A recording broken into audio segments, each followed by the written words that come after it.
Rodeo season is going to be kicking off soon, and I like the rodeo. I like going to the rodeo. I like going to cattle auctions and all sorts of those activities, and I want to look the part while I'm there. I love Tecovas as my go-to boots company, and if you've ever been in one of their stores, it's an amazing experience. Their motto is "Don't go gently." They are my favorite cowboy boot, and they bring a fresh perspective to heritage boot making, and they carry forward all those time-honored traditions and quality you will find in a great pair of cowboy boots. But they're innovative on comfort, style, and service.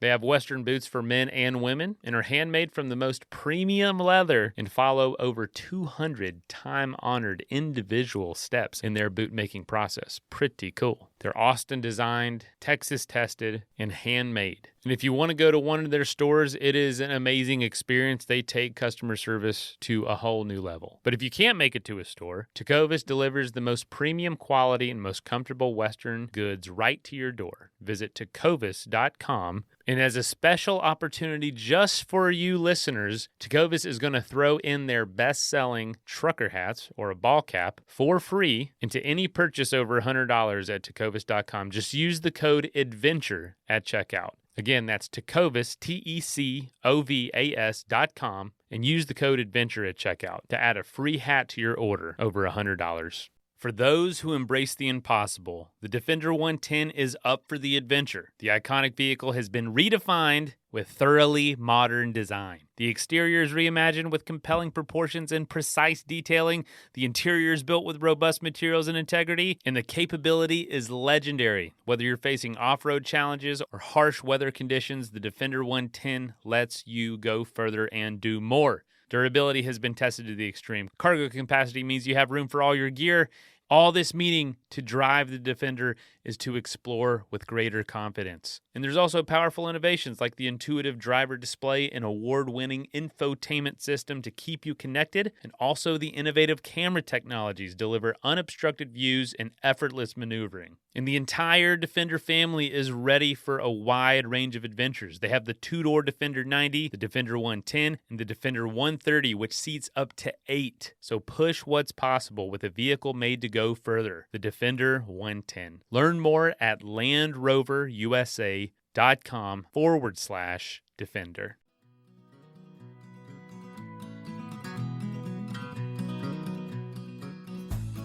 Hey folks, welcome to the Adventure Sports Podcast. I'm your host, Mason. Today's episode, we're talking to Caroline Paul about adventure as you get older. I think a lot of us think that, our window of adventure is after college or before school, a gap year of some sort, before kids or after retirement. What we're going to learn through this conversation is that life is long. My wife always says her grandfather used to say, if I'd have known how to live this long, I'd have taken better care of myself. I think a lot of us just assume life is short, and if we didn't get into it, years ago, we can't do it now, but that is definitely untrue. A big theme of this show is trying things as you get older, trying new things, trying new adventure sports, trying new experiences. A lot of the people we've had on this show did not find the thing they're known for now until much later in life. And it's so beneficial to be adventurous later in your years. And so this story with Caroline is about her pursuit of answering that question and finding those people, those women specifically, who are doing amazing things later in life and the benefits and the science behind it. Her book about this topic and the interviews is called Tough Broad, and it's out tomorrow. And you'll be able to get it anywhere you get books.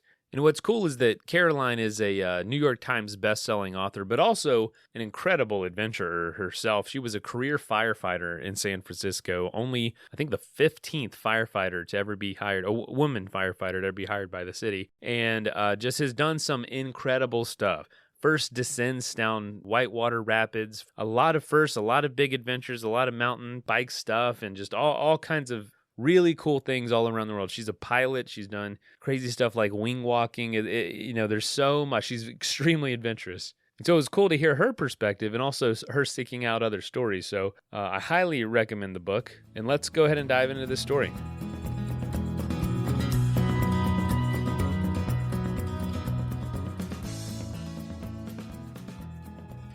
All right, folks, welcome to the Adventure Sports Podcast. Today's episode is, I'm really excited. This is a a really interesting premise of a book. And but today we're talking about Tough Broad with Caroline Paul. Welcome to the show.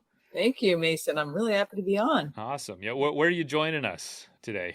San Francisco, California. All right. That's where you spent your career as a firefighter, too. Yes. I'm not a native San Franciscan. The native San Franciscans need me to say that, but I've been here about 40 years, since college. 40 years. Yeah. I mean, when do you become a local? You know what I mean? Is it 20 years? Is it 10? Nope. Never. No nope. chance. You're not a local. I'm sure there's not many. I'm sure not many local native San Franciscans, I guess. I worked with many of them in the fire department. There are many. Oh, but they introduce themselves by generation. I'm a fifth generation. I'm a fourth generation. You think firefighting is one of those things that attracts natives to San Francisco? It's almost one of those careers that has more than something else does. I think that that there's a lot of lineage in the San Francisco Fire Department, so it's because it's very old school. So back in the certainly 50 years ago, really only locals applied to local jobs, and I don't know if it was a mandate. Well, you used to have to live in the city, so they already lived there. They often applied as soon as they could, 18 or so, and it was just passed on from in that era father to son, and now father to daughter to daughter to daughter. It's pretty cool. Wow. Mother to daughter. That's cool. We recently had a San Francisco cop on, career cop, and he third generation.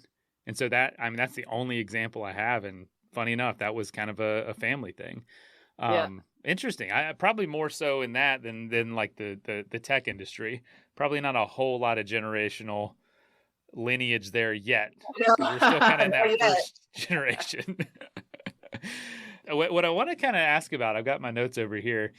Tell us about kind of how you became so tough yourself. You didn't grow up. I know you're from New England, but I know you have a twin sister that took a different path in life. I know you all kind of took a different path, but you got a brother that works a lot in this world and firefighting and whatnot. What were some of those early experiences in adventure and just being tough and being kind of taking the road less traveled? Did it start there, or did you kind of discover it on your own? Well, I think it started there, but unconsciously, because neither of my parents were outdoors people per se. But back then, my twin and I were born in 1963. I'm 60. So we were raised in that era of free range parenting, where they basically said, get on your bikes and be back by dark. And even at dark, they forgot about us often. And we're like, where are the kids? And that was kind of how we were raised. And we spent a lot of time in the country. I consider my hometown to be a tiny rural town in Connecticut, where that's what we did. We swam the lake, we biked, we got on our skateboards to go to the local school. We skateboarded to school 4 miles. And so and my twin and I always embraced adventure. We just loved that. We were steeped in National Geographics. Those came to our house, and we had them all lined up on the bookshelves like everyone did back then, those yellow spines. And I read every single one of them and was just intrigued by this idea of having a life of adventure from a very early age. How about your siblings? Were you unique in that, or were they also similar?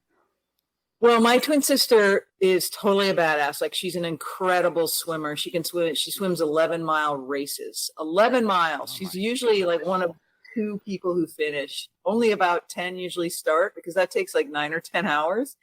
She's she's just made of iron in a lot of ways. But she did take a different path. She's an actress. She's well known as being on Baywatch for many years. And so most people recognize our face. But we joke because we are identical twins. I think we look different based on our lifestyle. But because I became a firefighter, but she was a rescuer on TV. So I was like, I'm a rescuer in real life, and she's a rescuer on TV. And we sort of followed similar paths that way. But I would say that neither of my brother and my sister both outdoors a lot, but they're not specifically adventurers per se, in that they don't think of their life in terms of what's the next possible adventure. And you do. You've done so much, so many cool adventures, and I want to know, like, what was, those early years of formulating what you wanted to do with your life, because I know this book Tough Rides is really about breaking those stereotypes a lot. Your whole career was that in a lot of ways, and you talked about that a lot. And this is also as you age, like breaking some of those stereotypes. What maybe gave you that confidence in your youth and in your developing your career to say, I'm gonna go this direction. I'm gonna do something totally different. I think actually, honestly, was kind of being underestimated. I think back then, certainly my dad was very conservative, very traditional, but just loved the idea of people that went off and did different things.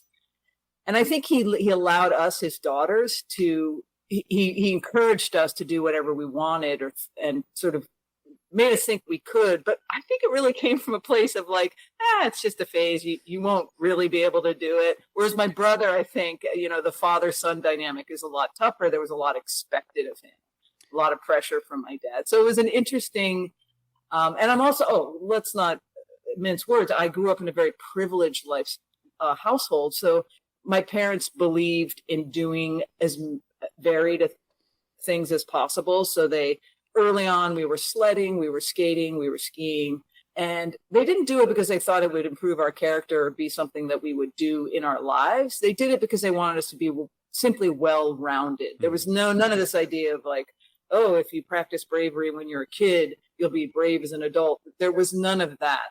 I don't even think there was the vocabulary for that. But I turned out to be, frankly, well-rounded in the outdoors. I think my role model was this mountain climber who probably your listeners all know, called Dave Brashears, who was first a mountain climber and then sort of used his skills as a climber to become a filmmaker. And I modeled my idea of my own future on that idea that you could sort of be good in a specific niche outside, and then people would want you to go out there and do, in his case, film. In my case, I thought maybe I would be a journalist or a documentary filmmaker. So that's really the track that I was on. When I went to college, I studied communications, had my sights on kind of journalism, documentary filmmaking, like I said. But then I was radically derailed, became a firefighter, which actually did the same thing. I was paid for having adventures. And I'm so grateful that I had those 14 years in the San Francisco Fire Department, and 14 incredibly high adrenaline years.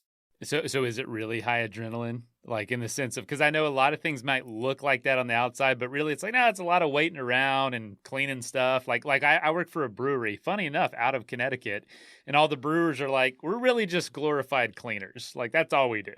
And we pour some hops into the barrels every once in a while, but really we just spend 90% of our time cleaning equipment. It was firefighting like that?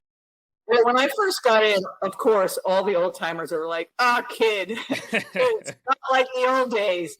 And it was 1989. And in fact, the truth was that it's true that building codes had not yet upgraded here in San Francisco. And I think the real estate was not yet as valuable. So people were still burning down their own hotels, their SROs, or their own single family residences for insurance. And holy cow. People were still drinking and smoking, and that was a big one. I went to a lot of big fires where we found a body in an armchair, and it was clear, with a lot of, bottles around them, and they'd been smoking and fallen asleep. And so I will say that and I don't want to, for all you firefighters who are listening right now, kid, it was so tough back then. Look, I was on the busiest rig in the city, went to half the city's fires on any given day. So I was called Rescue 2, and my training was to rescue in fires and also do any of the rescues necessary in the city. So that meant that I was scuba dive for bodies. Wow. I went to surf rescues. I was trained in any sort of cliff rescue, hazardous materials, tunnel, confined space. We were sort of the Batman. We did it all. So we were also dispatched, Rescue 1 and Rescue 2. I was on Rescue 2 to any fire in the city at the time that was in our half. So, I mean, I had a 24-hour shift where I went to 3 greater alarms in 24 hours. Kids, that doesn't happen these days because real estate in San Francisco is pretty valuable, and the building codes have really tightened. We did a lot of really exciting medical calls too, and I find medical calls incredibly, they make you really think. I mean, you really need to bring up things like compassion, things that you're not specifically trained for, but are incredibly appropriate for really taking full advantage of being a first responder, which is such an intimate experience where you go into people's homes at the worst day of their lives and help. So yes, it was exciting physically. Like I don't want to sound like someone you don't want to hang out with when I say this. Firefighters will understand when I say we love going to fires. Like I loved going to fires. I also was really intrigued by medical calls because, again, I think they made me a better person. And that's like you said, that's a skill set you aren't necessarily trained to have to deal with, but it's part of the reality of it. I know. What would you say just on the general culture of firefighting? Something that was missing? Like, what is it that personal, the personal skills that might not always be there with a lot of firefighters? Was there anything unique you brought, you thought, or challenges you saw? I was super fit. I'd been a rower at Stanford. I had been already very steeped in understanding fear and walking the line of risk because I had been a whitewater rafter on a team that went around the world doing first ascents. I was already a pilot. I was in my 20s. I was in tip-top shape. Yeah, that's pretty badass. Well, I'm not saying that I came fully prepared to be a firefighter, but I really saw incredible acts of bravery when I was there from really decent men, people who really were super smart, the people I worked with. They were not happy that women were coming in. I was the 15th woman to come into the San Francisco Fire Department, and there were 1,500 men. And you know what? I understood. I got it. Like, they had never seen women play sports because really Title IX only came in 1972. And a lot of these guys were in their 50s, it was unheard of.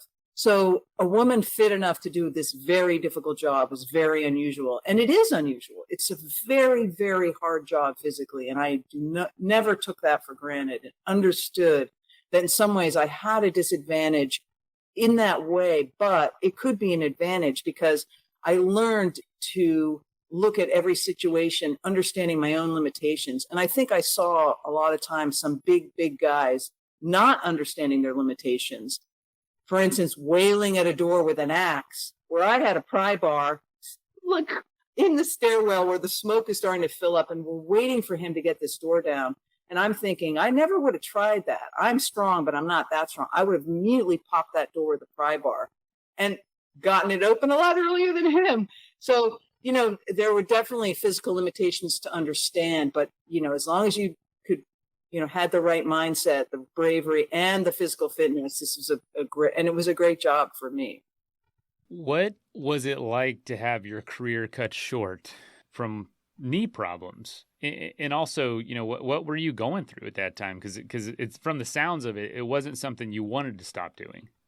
No, I fell in a fire and, because there was I felt a lot of pressure not to be injured, not to show an injury. And also, frankly, it was snowboarding season when it happened.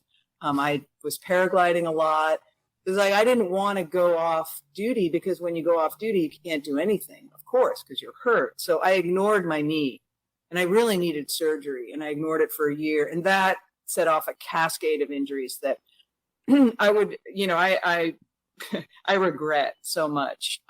And eventually it just became stupid to, I remember I was carrying this woman down the stairs and she was very, very light, very light. She was 98 years old actually. And, but my knee was super swollen and I was, using the wall as sort of friction to make sure I can make the next step. And I realized, okay, look, your job, you have a lot of responsibility. Stop being so macho and go off duty and get your surgery done. And by then, honestly, it was late. It was late.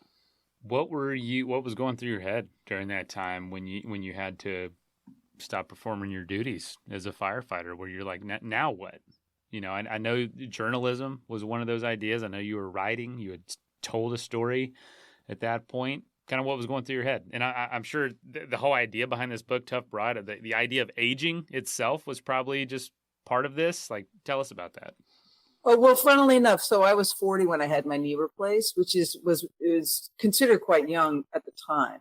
So I feel like at 60 now, I'm in much better shape than I was at 40. I was on crutches for, I think, 10 separate times in 12 years, long stretches for surgeries. I had so many. And so I'm in much better shape now. So I never thought of it as aging back then. I just thought of it as stupidity, or I don't know if I put it together then. I think of it now as I was just dumb. I was way too macho, like I'm not hurt. I think like any athlete who has to retire or quit their job for injuries, quit their sport for injuries, I fell into a huge depression. I hadn't realized how much firefighting was an identity of mine. I was like, oh, I'm simply someone who does firefighting. I'm not a firefighter. But the truth was, it was like something had been amputated when I left. And it took me a while to get back on my feet. And I did become a writer. I joined a writers community group called the Writers Grotto, and seeing people around me writing and publishing was a way to get back into belonging to something bigger like the fire department offers. And also, I think there's something about writing that excavates something in you. You have to face yourself a lot when you write, just as you do as a firefighter. I found that when I was a firefighter, I really had to face like who I was. Like, was I actually compassionate enough to that person that we had to go to 3 times after midnight because they OD'd each time? Probably not. And you have to look deeply at yourself. And same thing happens with writing. So I think it took me a while, but I became a writer. I've now published 7 books. And then I also started embracing other things that would appeal to my adventurous side. I was already paragliding, but I transitioned into flying experimental trikes, hang gliders with motors. I was doing a lot of expeditions like sea kayaking through Belize, Croatia. I was mountain biking, doing bike packing, I guess they call it now. Yeah. We just called it bike long distance with stuff on your bike. Yeah, bike packing's a little shorter, but yeah, I agree. I've talked to others that have been doing it, and I'm like, yeah, that's bike packing. You just didn't have the word for it then. I picked up surfing, which I am still not good at because my knees are so I'm sort of stiff. I look like Gumby, but I really love the ocean. Yeah. So, I mean, there was a way that I transitioned and I could keep those aspects of adventure and exhilaration, but I was no longer a firefighter. Let's take a quick message break and hear from the folks that help make this show possible. For those who embrace the impossible, the Defender 110 is up for the adventure. The iconic vehicle has been redefined with thoroughly modern design. The exterior is reimagined with compelling proportions and precise detailing. The interior is built with robust materials and integrity, and the capability is legendary. Whether you're facing off-road challenges or harsh weather conditions, the Defender 110 lets you go further and do more. Durability has been tested to the extreme. Cargo capacity means you have room for all your gear. All this meaning to drive the Defender is to explore with greater confidence. And there's also powerful innovations like the intuitive driver display and award-winning infotainment system to keep you connected, and also the innovative camera technologies deliver unobstructed views and effortless maneuvering. And the entire Defender family is ready for a wide range of adventures. They have the 2-door Defender 90, the Defender 110, and the Defender 130, which seats up to 8. So push what's possible with a vehicle made to go further. The Defender 110. Learn more at landroverusa.com/Defender. Shopify is a global commerce platform that helps you sell anything online at every stage of your business. From the launch your online store stage to the first real life store stage, all the way to the did we just hit $1 million in revenue stage? Shopify's there to help you grow. Whether you're a podcaster trying to sell merch or selling autographed sports memorabilia, Shopify helps you sell everywhere. From their all-in-one commerce platform to their personal POS system, Shopify has got you covered. Now, I do use Shopify with my day job. That's our website and that's our platform. It's so handy. It makes it easy for us on the back end. It makes it easy for you as a shopper and as a customer to sell more. And they can help you all the way from those early days until you're a real business, making real money. And that's what I love about them. No matter how big you want to grow, they can grow with you and help you take control of your business to get it to that next level. Sign up for a $1 per month trial period at shopify.com/ASP, all lowercase. Again, go to shopify.com/ASP to grow your business no matter what stage you're in. Shopify.com/ASP. Today's episode is sponsored by NerdWallet's Smart Money Podcast. NerdWallet's trusted financial journalists use fact-based reporting for some much-needed clarity in the finance world, helping you make smarter decisions with your money. The NerdWallet Smart Money Podcast has helped me plan for my tax bill so I don't dread April every year, balancing my budget for this show, and helping me financially plan for my next adventure. You can listen to NerdWallet's Smart Money Podcast on your favorite podcast app. Future you will thank you. That is plenty of that for now. Let's get back into the episode. Identity reinvention. I'm sure that was, you had the pressure, the added pressure of being a woman. Did you see any progress in that sense in the 14 years of more acceptance of females in these roles? Like, did you see more of that in other part? Maybe not in your area, but other part. I don't know. Did you see any progress at all? Oh yeah, for sure. Progress. I don't, it's hard for me to pronounce, things better, or because it's only my minute perspective. And of course, people around me, weird things happen. Like I remember some guy heard I was a firefighter and he suddenly challenged me to an arm wrestling. But you know what the crazy thing was? And usually men will beat women, but he was about 20 years older than me. And sadly he lost, which was, I just thought, why would you do that? Why would you what could you possibly be proving if you beat me? And then it was just the dumbest stakes in the world. And now I see CrossFitters. I mean, the women of CrossFit, I mean, they would just, they'll completely blow away like so many of the men in whatever they were challenged to an arm wrestle. So, yeah, I mean, definitely things have changed in terms of the expectation of what women can do, which is great. And, more importantly, I think we have changed about our expectations of what we ourselves can do. Well, take us, you are obviously very adventurous, have done tons of different things. You just listed a bunch, but I know that, it's a book's worth of stories. When did the idea of aging with adventure come about? And that's actually a topic I love talking about on this show because it's always, it's a big topic here because a lot of people listen to this show to inspire them to be more adventurous. And I think a lot of people have this thought, well, I missed it when I was in college, those free years. My next chance is retirement. But will my body be able to do what I wanted to do? I think there's a lot of misconception about it. And I was really excited to talk about this story because it sounds like you wanted to write the book because not enough conversation was going on about this. Tell us about kind of the idea behind this and why dedicate an entire book to telling these stories. Well, I was sort of in my mid 50s and looking around, and I didn't see women doing the things I was doing. So I was surfing. I'm not a good surfer, like I said. You're better than me. Because you don't surf at all? That's probably the only... No, I don't surf at all. Gulf Coast of Florida, not known for the surf. I can paddle, Mason, because I learned in this just burly waves out here on the coast of California. Oh, yeah.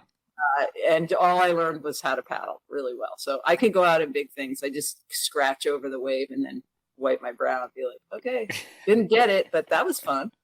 So I was actually in the water looking around and realizing there's men who are older. They were in their 70s still surfing, and I didn't see any women. And I knew that there were still women who were way better than me that would, if they got in the water, they would just, they would be way better. They could totally handle what I was doing. And so it puzzled me. And I was on, riding around on my one wheel and didn't see anybody my age. Sometimes I saw an older man, but very rarely. And as well as flying, there aren't that many women. There are more and more, thank goodness. But still, I think it's definitely under 10% of women who fly. I can't remember the percentage, but I have it somewhere. But at my airport, there's experimental planes, and there's a bunch of us, and there's another woman. She's badass. She's my age, but really still very. How come there aren't 50%? So, and I started thinking about my own future. Like, wow, maybe I should pull back a little. Maybe and so this book, really Tough Broad, is a quest. It is a quest. My other books, I think I was saying something, but here I'm actually asking questions. And my question is outdoor adventure good for us? I had a feeling, of course, that it was, being an enthusiast and someone who had really blossomed under adventure. So, but I really wanted the science and I wanted the psychology. I wanted to really look into it. And one of the reasons, let me say, that I actually looked also around and saw that my friends were very much sad about aging. I mean, they were lamenting about it all the time. And I didn't feel that way. I have to say that I had a mother who blossomed after 40. She divorced my dad and kind of started a new life and was super happy. And then at 50 again, and then 60 again when she picked up bicycling. And so I had a really good role model and a really good subliminal message, basically, about aging. But all around me, the women in particular, I know you probably have male listeners too, and I didn't write about men aging, just because I didn't think that I was the right person. But of course, outdoor adventure is going to be good for them. But their messages, the subliminal messages men get as they age, are way different from the ones women get. So I can't speak to the ones men get. I can postulate what they might be, but I'm very clear on what women are told, which is basically that we are on a decline. Our looks are fading, our reproductive use is gone, we're no longer interesting. We're cognitively, also fading probably. Basically, you'll hear women say this: I feel invisible to the culture. We are not valued in this culture as we age. And you ask anybody who's certainly sometimes over 40, which is sad, but definitely 50, 60. And I had a sense, and I actually did a lot of research. And again, when I went on my adventures, was very interested in finding out about how does outdoor adventure, how is that a rebuke to all this subliminal messaging? How does it serve as an antidote for us women to break out of that and really begin to do the things that we know we can do? What did the research say? Fascinating. It basically says that your outlook on aging predicts your future. So if you have a negative outlook on aging, the studies are showing that you have an earlier risk of cardiac arrest, earlier risk of cognitive decline. And the opposite is true. If you have an optimistic view on your own aging, that you will have a way more vital and healthy life. And you'll live 7.5 years longer. And those years are good years. So that was fascinating to me, because I've been very interested since my last book, one of my last books, The Gutsy Girl, where I really looked at the subliminal messaging that we give girls to pull back and embrace fear rather than bravery. Now I was looking at this other type of messaging about, how bad aging is. And I kind of didn't believe it, again, because of my mom, but also because, look at us, we're still physically healthy. I am at 60, and more healthy, right, than I was in my 40s.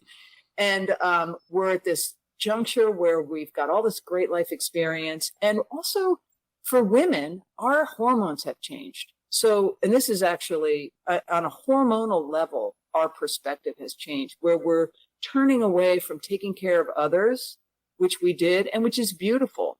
But now we're looking more to ourselves. And that's not just emotional, it is hormonal. So that was all fascinating to me. And I had a feeling that outdoor adventure would be a great arena in which to find ourselves. Tell me more about that hormonal change. Is that strictly mostly a woman's change going through versus a man? And what kind of abilities does that bring, that change? You said it moves away from more of a nurturing role. Do you feel like that's more like what role does that play? That's interesting. Well, so yeah, it's super interesting. And look, the idea of male menopause is still up in the air from what I understand. Like I'm sure of course there's hormonal changes for men, but I don't know them exactly. I wish I did because I love my guy friends and I would love to have conversations about all this. It seems to be quite a closely guarded secret among you guys, which, by the way, menopause and perimenopause was among women for a very long time until really the past like 5 years. I've seen a surge in conversation, and it's really important because the changes are they're like kind of going through teenager puberty the other way. I mean, our hormones are going up and down. That's perimenopause. Luckily, my identical twin told me when I was like crying abruptly that, hey, I think you're going through perimenopause. So now at least I could be like, okay, I get it. But for many people, so then when you reach menopause and we were taught, oh, that just means we no longer have our pesky period, which always got in the way as an outdoor adventurer, right? As a woman. Now we don't have it. So yay. But of course, there's all these other interesting gifts that happen. And one of them is that the hormone, and I'm not a scientist, and I read a book called The Upgrade by Brizadine. Brizadine is her last name. I want to say Lorraine, but I might be wrong. But anyway, it's very easy to find, The Upgrade. And she talks about the hormonal changes that women go through. And of course, we have these caretaking hormones that mean that we are the caregiver for our kids, for our partner, for many people at our jobs, in our lives. That's a big part of who we are. And as those ebb with menopause, then it's not that we don't have that ability to connect with people anymore at all. It's just that it's changed. And those changes are fascinating. And I think for each of us, of course, they'll present differently. And this is a time to figure it out. And that's why I think that the proving ground going outside is great for figuring that out, for really, one of the things I did in my book was look at novelty and how learning something new is really good for the brain, because of course we're worried about our brain as we age. And I went and learned how to fly a gyrocopter. It was a big departure, even though I had been a pilot for many years. It was a very different craft, so it was a challenge. But Britta Penka, who taught me, was herself 55, and I said, "Hey, I'm 57. Is this really? Am I going to be able to learn this really crazy, like helicopter-looking experimental aircraft?" And she's like, "Oh, you know what? Actually, it's a great time to do it because for a lot of women, and again, she didn't know the hormonal thing. This was just intuitive for her. She's like, it's now me time. Like we can now concentrate more on ourselves. So you're going to be a great student." And great student, no. I was an average student, like I was, frankly, with everything. But honestly, I did learn better when I was older than when I was younger. My brain was definitely more of a sponge back then, but it wasn't also cluttered with that need to prove myself, that need to look really cool and, get the concept really fast and don't ask those questions because you don't want to look dumb. Like that's all gone when you're 57. So you stop caring. You're like, yeah. I was just talking about that with my wife. You just stop caring at a certain age. And my mother-in-law, who's over a lot, and it sounds like a great liberty to not care if I'm cool or not when doing something. Just ask the question. I need to know. Ask the question. Now I can say, and it's not my fault that I don't care. It's my hormones have changed. I just don't care. Wow, that's really cool. So, what you're obviously wanting to know, like, hey, what does adventure look like as we age? What are some of the things that we can do and some of the ways we can benefit? Where did you go to get these stories? Were these people on the internet sharing this stuff? Did you have to ask around? Like, where did you find the women that you talked to? It was hard. Yeah, well, it was hard because I think, and this isn't a knock on men, but they tend to tell us all the world about what they're doing. And I actually appreciate that because I love watching them huck themselves off cliffs and in their wingsuits. But you get a sense like, where are the women? They're not doing any of this. Well, the truth is, okay, they're still not doing it as much as we should, but there were more out there than I thought. And that was really eye-opening for me. So I basically went on the internet. I told people I was writing this book. People gave me names. And I went on a variety. This is not a book about biographies of women who do cool things after a certain age. This is a book about fulfilling aging and how outdoor activities can fit into that and why. The science, the psychology, the emotional aspects. But I wanted a range of outdoor activities. And I also didn't want always these incredibly high adrenaline adventures, because I knew that that wasn't for everybody. And I started to realize that the definition of adventure is more important than the actual activity. So adventure gives us exhilaration. It pushes our comfort zones. It's an exploration. We're on a quest, all these aspects of adventure. So that could fit flying a gyrocopter, but it also fits learning to swim. Or bird watching. I was going to say bird watching was the other example, which that's kind of more my pace. I love bird watching. And are you a bird watcher, Mason? When I can hardly set a goal out in nature because I have to stop and look at every little animal and saunter. Basically, that's the goal, is to saunter. But that's adventure to me.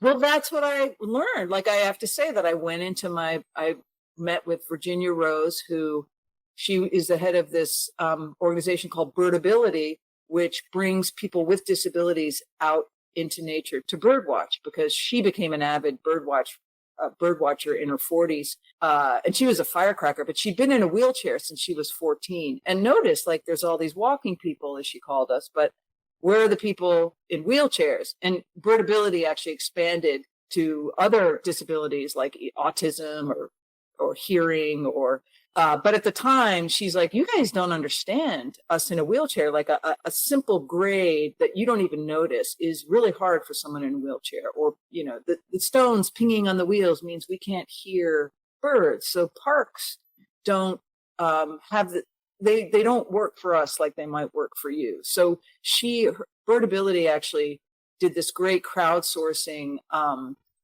thing where they asked people to rate parks and talk about it from the perspective, for instance, of someone in a wheelchair or someone who has COPD and needs to sit a lot. Are there benches? It was a completely different way to be outside, and amazing. But I went on this birdathon with her, and have to say that I had never birded. I love birds as a pilot, but I kind of thought I'd be bored, honestly. I was almost like, yeah, I'm going to include this as in air quotes, adventure. But a little bit in my heart, I was like, yeah, that's not an adventure. And then I went because I was interested in how we can adapt our outdoor activity to suit whatever physical situation we're in. But I came away with such a wider appreciation of bird watching as an adventure, as a real adventure, because it had the whole rhythm of adventure. It had the exhilaration, it had the quest, it had the long stretches of boredom that are also synonymous with adventure. It had the physical vitality because you're outside in whatever weather, whatever conditions. For us, we got up at before dawn to see the dawn chorus, hear the dawn chorus, excuse me. It was eye-opening for me, Mason. Wow, that's cool. I mean, it's the setting of adventure. That's where adventure oftentimes happen, is nature. Not always, of course. If you're in an urban setting, you can obviously have an adventure, but it's nature. And so whether you're flying through it, running through it, or sitting there looking, it's a lot of the elements are the same. It's more similar than it's different. Right. And, I think that I did a lot of research on the physiology of being outside because I wanted it to be outdoor adventure. I mean, I guess you could have an adventure on a climbing wall inside, for sure. But true. Outdoor adventure specifically, biologically, is really good for our well-being. And there is lots of science on birdsong, on the chemicals coming from trees, on the meditation of walking through a landscape where it's not hard-edged architecture, but rounded shapes, stuff that kind of blew my mind. But it is well documented that being outside is key to our well-being, physical as well as emotional. And I think I read that one of the important aspects of adventure, no matter how that is awe, is just being awed in the setting, awed by what you're doing, whether that's in a pipe of a wave while you surf or by a bird on a branch. And so I'm sure you saw awe in many different facets. So awe was something that I was not well schooled in, to be honest. And it's recently, since I finished the book, really come into the public consciousness, I think, in ways that are so great. But at the time, I didn't know there were studies on this concept of awe. Awe has always been something, that we relate to a religious experience. But I actually, and in recent years, I have to say that this ties in, but I had become, sort of that a little bit more someone who I realized wasn't as into the adrenaline. Like I wasn't into scaring the pants off myself anymore. So when I flew, for instance, and got into some really rough air, I can't say that I loved it. Yeah, I used to kind of love it. And so I was a little bit embarrassed by this. I thought maybe I was getting older and more boring. But I was still doing adventures. I was very aware that there was been this subtle shift, but I couldn't figure out what was shifted to. I just knew that I wasn't that daredevil. I didn't think of myself that way. And I came upon this woman named Cynthia Hicks, who was 71 and went wing walking. Now, wing walking is this really obscure situation. A lot of people haven't heard of it. I don't blame them. I knew of it because, of course, I knew about the barnstormers back in the 1920s when wing walking was huge, where people would, transfer midair from wing to wing on two planes or from a car on the ground to a wing. They did all these barnstorming shows. But that faded and nobody does it anymore. There's one wing walking school in the United States that I heard about from this woman, Cynthia, because I saw her video of her wing walking. And I have to say, so I called her, I had to call her. And she said, oh, you won't. She explained to me that she had come upon this by simply typing in the internet when she was traveling in Washington State, something fun to do here. And she found wing walking and she loved it. And she said, you can't imagine the courage that you suddenly surges in yourself when you get up on that wing. And I thought, oh, God, no. Well, I can, but I can't enough. I guess I'm going to have to go do it for the book and I wasn't that happy about it because, I'm not that devil anymore. And I'm a pilot. I was like, why am I getting out of a perfectly good cockpit onto a wing? So I went and, kind of reluctantly to do it so that I could write about Cynthia and this idea basically of doing something once that's exciting and pushes your comfort zone and how that might change you. And I get there and I go up we take this class, Mason wing walking, for all of you who want to do it. And even when I'm in the air, I'm like, oh, why am I doing this? And the moment comes where I'm supposed to get up on the wing and I stand up and the wind hits me. And I'm like, what? They didn't tell us it's at 3,000 feet in the air. So a lot of things I was thinking, this is stupid. And I sort of walk all the way to the king post and attach myself, which is what I've been trained to do. And then the pilot begins the hammerheads and the barrel rolls. And it was amazing. I was immediately transported. And plus, my brain was completely blown, which I later find out is a key element of awe. Because I came off that wing like, wow, I'm feeling something.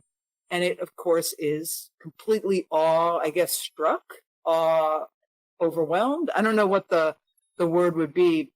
And I started doing research on it. And I can't remember how I actually made the connection. Like, oh my God, I was feeling awe.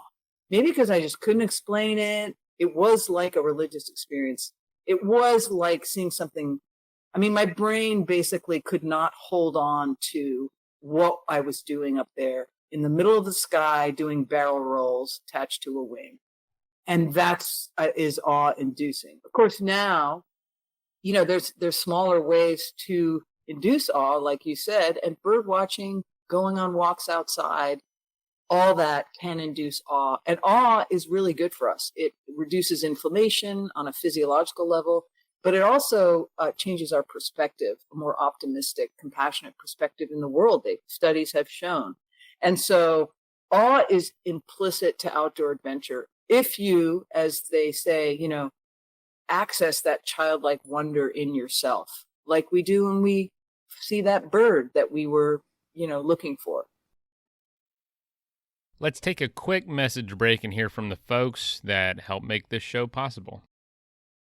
With any adventure, hydration is very important. I've been on so many trips where I've been dehydrated or couldn't stay hydrated enough, and Element helps anyone, including especially adventurers, stay hydrated. Without the sugar and other dodgy ingredients found in popular electrolyte and sports drinks. You don't want to have cramps and headaches and fatigue and brain fog or weakness on trips, whether that's training or out on the adventure itself, and having the ability to have something like Element there is so important. Element is a zero sugar electrolyte drink mix free of all the sugar and artificial coloring. Element was developed by former research biochemist Rob Wolf, 2 times New York Times bestselling author, and one of the Navy SEAL Resiliency Committee members for over a decade. From Olympic athletes to special forces to health experts to business leaders to everyday health, Element is their go-to choice for hydration. Our listeners can receive a free Element sample pack with any order when you go to drinkelement.com/adventuresports. That's drinklmnt.com/adventuresports. And you can try Element totally risk-free. If you don't like it, give it away to a friend and they'll give you your money back, no questions asked. I've been using it on rides and paddles lately and I'm really enjoying it. Element, stay salty.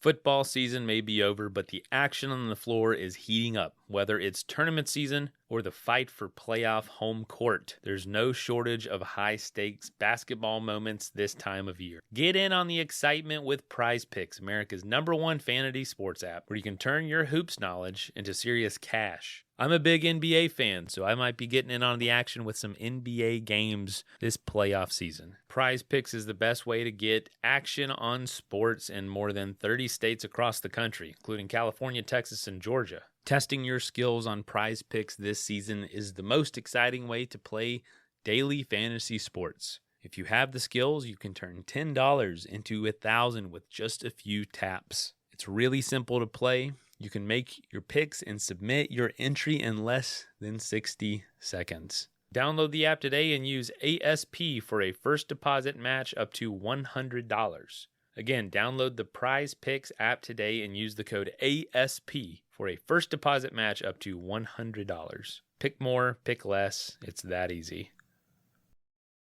That is plenty of that for now. Let's get back into the episode. What kind of doors only open for us as we age that our younger selves can't really tap into from an adventure point of view? I know awe might be part of that. I know maybe from just a time of life, like you said, not being caretakers or taking care of children. What kind of doors did you notice that, like, wow, that's only going to happen as I get older? Well, I found that I'm having more fun in my adventures. So I used to go all around the world doing things like, for instance, rafting first descents, and I sea kayak through, the Aegean Sea, the first sea kayakers that turns out the 3 of us were. Wow. In Croatia to do these islands. Nobody had ever done sort of these overnight. We didn't know that, but when we got there, yeah, it was a fairly, newly freed from war country, and outdoor adventure was not a concept for them. So, being the first to kayak there and being the first to mountain bike in the Bolivian Andes way back in the 80s was a thrill. It was all kind of about the metrics. Like, it's not like I boasted about it, but there was something external about my adventures. There was something removed from really who I was, that I was trying to prove something. I was very caught up in the things that we are caught up in when we're young, proving ourselves, like I said, or finding our identity, and or latching on to other people's definitions of why we should be having sort of fun. And at this age, I am having so much fun doing what I do because I only do what I want to do or what I'm curious about. I'm not sort of buffeted by the youth sort of angst and, flailing about trying to find myself. And so I think outdoor adventure now just offers so much more. It just feels deeper and more satisfying. Even though the adventures I do are nothing compared, like no more first descents. I'll get my paddleboard and, paddle to the Bay Bridge and look around and be completely psyched. Kind of feels like a first descent, but it's not. And that's my life these days. And I kind of love it. So, we almost get better at tapping into real adventure, it seems like, with practice and with experience and life. What would you say are some other those big misconceptions that maybe you held or you think that culture holds when it comes to our ability to adventure as we age? Yeah, I think that, first of all, is I think people don't think that older people, especially older women, want those aspects of adventure. They don't supposedly want to explore. They don't want to push their physical limits. They don't want the exhilaration and fun. Like, we're not fun anymore, supposedly. And none of that is true. And I think it really deepens, and we can actually sort of, osmose or we can bleed fun out of so many small things, which is not what young people can do. So I think youth and youth culture and our culture sort of those attributes are for the young. So you're not acting your age. If you want exhilaration, like when I get on my skateboard, that's not acting my age. And I guess that's not a positive thing. I should be acting. Well, I want to act my age. I'm psyched to be 60. I'm really psyched to be 60, and I don't want to be younger. And so, so why not? But why isn't acting my age like getting on my one wheel? It should be. I love that. So what did you notice anything about the people in your story? What would you say was a common theme that was very different about them versus folks not experiencing these things into their later years? What was something that they either experienced in their youth or something they decided to do? What was making that difference?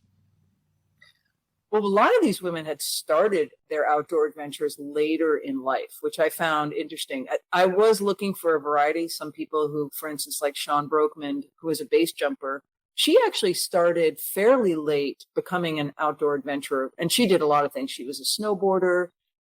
She's a trainer, so she a personal trainer, and she kayaks. She does everything.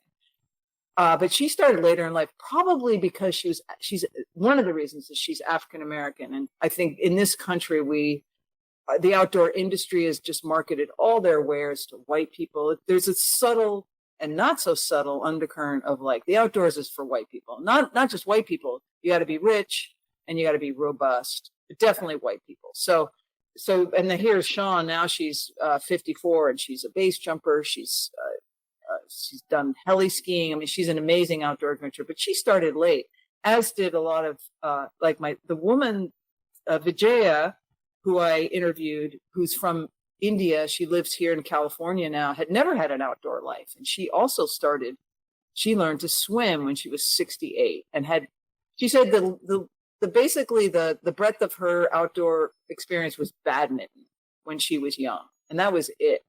And so I was so impressed, first of all, that these women could take up something so new.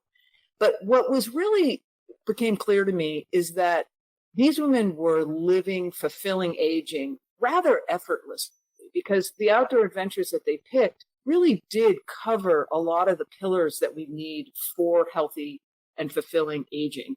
We actually need them throughout our life, but they become harder. So what I realized was that community, novelty, health, and purpose was all easily encompassed when you go out and do an outdoor activity.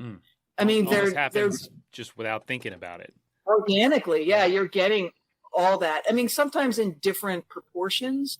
So when I interviewed Miss Kitty, who's the oldest female BMX bike racer, she's 74. I went because I was interested in how competitive sports would be, good for our brains, basically, or our personalities as we age, might give us some edge. And so she was a BMX bike racer, which is an individual sport. But I had completely underestimated how much community she brought around her. I mean, Miss Kitty's famous for one, but the connections that she's able to make and the social life she has, and that deep sense of belonging, not just a community, but a deep sense of belonging that is so important for our emotional well-being, was something to be found in this individual sport, BMX racing, because the circuit was so close and vibrant. And she went all around, she lives in Texas, but she went all around the United States racing on her own with driving her RV. And Miss Kitty is also, she's African-American, and she's become an incredible role model for people of color and women in this rather obscure but super fun sport of BMX biking, which she taught me, which I'm terrible at, but it was really, really fun. That is so cool. Well, let me ask you this, because I know we're almost at time, but the book will be out, or March 5th. I see March 5th, 2024. So, and this is what I want to do. My wife, Emily, who is so great and so much more adventurous than me in so many different ways, and so much, more of a badass. How do I support her in a culture that might not always support women who age to be this way and do adventurous things? How do we, as partners or brothers or spouses or siblings, children even, how do we support the women in our lives who are aging and to be more adventurous? Because I know the desire's there, but there might not be a lot of other support in a lot of ways. But how do we be supportive?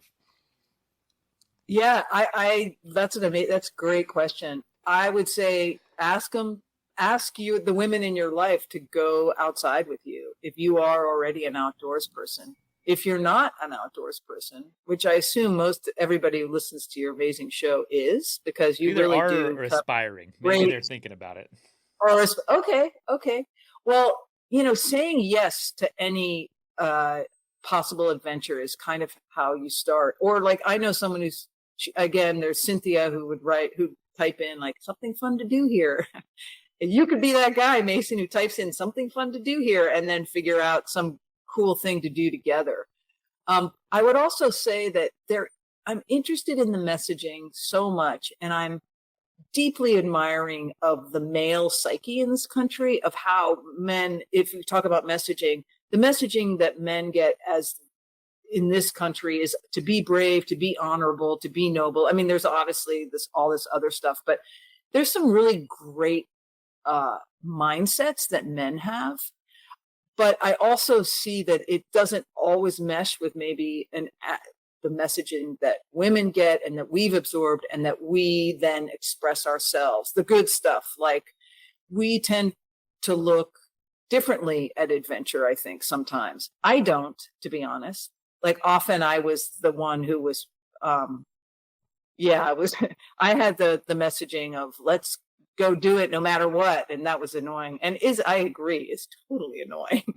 But, and men would be like, no, and I've had men say, look, I'm scared. And I appreciated that now, but at the time I was like, what? So there are different ways I think that women can express themselves. These are broad generalizations, but as partners, as friends, understand that there's a vast way to enjoy an outdoor adventure, and that every outdoor adventure, there's a wide breadth of getting the exhilaration and exploration that adventure offers. So some people, like me, want to, paraglide, but other people want to simply birdwatch, which is great. Nothing, and to be as partners, understand what works for the person in your life that you want to bring outside with you. Does that make sense? Or was that a bunch of... It was a bunch of... No, I was just kidding. That was great. No, it's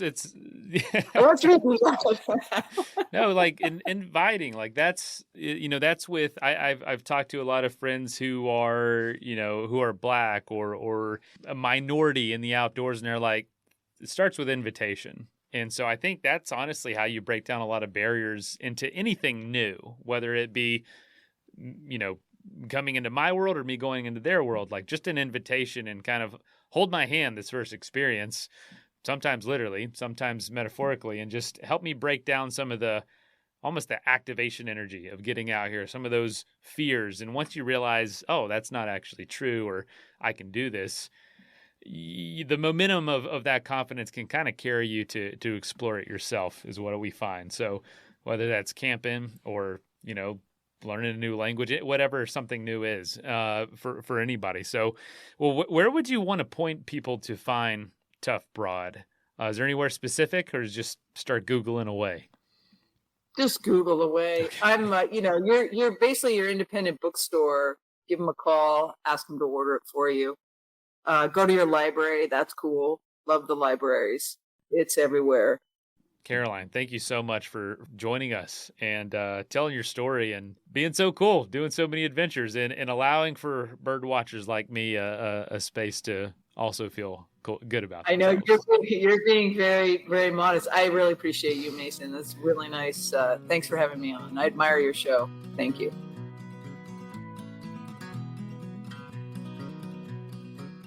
First of all, thank you so much for listening. It means the world to us that you choose to listen to this show. If you'd like to help us further, you can leave a review on iTunes, share us with your friends, your family. It goes a long way to growing the show. You can also support us financially through patreon.com/adventuresportspodcast. Link is in the show notes. And also, if you have an idea of who could be a good guest for the show, we're always looking for people to tell their story about the outdoors or adventure. So if you know someone, please reach out. Email us at info@adventuresportspodcast.com. And until then, get out there and have some fun.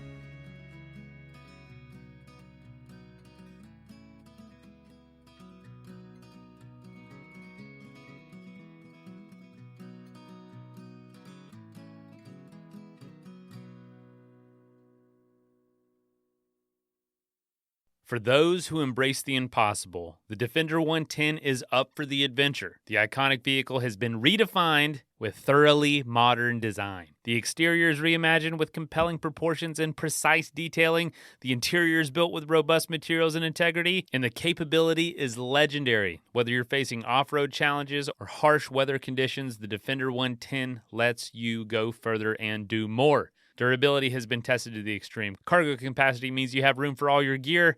All this meaning to drive the Defender is to explore with greater confidence. And there's also powerful innovations like the intuitive driver display and award-winning infotainment system to keep you connected, and also the innovative camera technologies deliver unobstructed views and effortless maneuvering. And the entire Defender family is ready for a wide range of adventures. They have the two-door Defender 90, the Defender 110, and the Defender 130, which seats up to 8. So push what's possible with a vehicle made to go further, the Defender 110. Learn more at LandRoverUSA.com/Defender.